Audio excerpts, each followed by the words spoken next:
السلام عليكم، ازيك يا صاحبي؟ كملت الفيديو اللي فات. المره اللي فاتت كلمتك في حته الدفاع، بس ان لما نكون بنعمل بيلدينج اب من تحت او بنبني الكوره بيعتمد فيها على الحارس وعلى الاثنين السيرد باكات بتوعه. قلت لك ان لازم السيرد باك التاني يكون اشول، فاعتقد ان هو هيكون العش.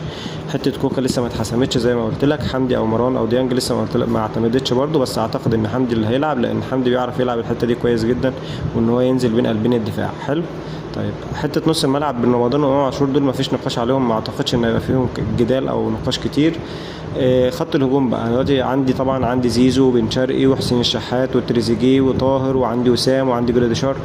ما شاء الله الاهلي جايب صفقات كلها من العيار التقيل يعني، والسكواد بقى في التقيل منه يعني. طب اعتقد هو هيعمل ايه؟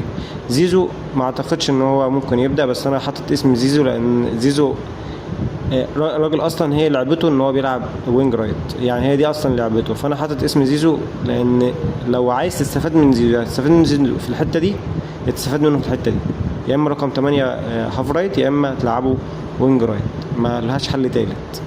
بس اعتقد ان زيزو لو كان جايب فورمه فعلا، والراجل اللي اتفرج عليه في التدريبات واللي جايب فورمه، اعتقد ان هو هيلعبه وينج رايت تمام، لان حسين الشحات مش جايب فورمه. طاهر ممكن يبقى بديل كويس لزيزو، او فيها نقاش يعني.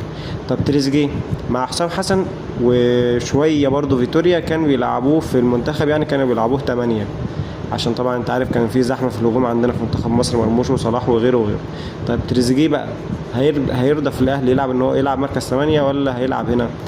اعتقد ان برضو تريزيجيه هيلعب وينج ليفت، ما اعتقدش هيبقى فيها نقاش كتير. بس المشكله انك عندك بن شرقي، فاعتقد ان بن شرقي ممكن يكون بديل كويس. او لو انت عندك الملعب مقفل والدنيا ضيقه جدا ومفيش مسافات وتريزيجيه مش هيعرف يجري بالكوره، فاعتقد ان بن شرقي هيكون حل كويس جدا، لان بن شرقي بيعرف يستلم في بساط قصيره، وبيعرف يستلم تحت ضغط، وبيعرف برضو يراوغ، ومهاراته بتاعه وحلول فرديه ممكن يوصلك عند الجول زي ما شفنا في الماتش الاخير تمام. فاعتقد ان بن شرقي هيبقى ليه ماتشاته وتريزيجيه هيبقى ليه ماتشاته، بس لو بن شرقي لعب في المنطقه دي اعتقد ان هو برده مش هيستغنى عن تريزيجيه، وهيرجعه في مركز 8. نفس القصه برده مع زيزو هنا، هو لو ساب زيزو وما لعبوش وينج رايت ولعب طاهر او غيره، اعتقد ان هو برده زيزو هيكون له دور في حته نص الملعب، سواء هيلعب في مركز 8 هاف رايت او وينج رايت زي ما قلت لك تمام.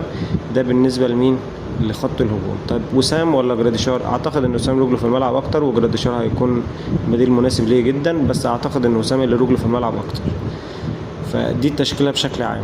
فمره اخيره كده اعتقد ان هي دي التشكيله اللي هتبدا، باستثناء بس كوكا لسه ما اتفصلتش فيها، وحته برضو زيزو او طاهر لسه برضو ما اتفصلتش فيها، لان زيزو لسه ما اعرفش اذا كان جايب فورمه ولا لا، لسه ريبيرو اللي هيحكم عليه في التدريبات.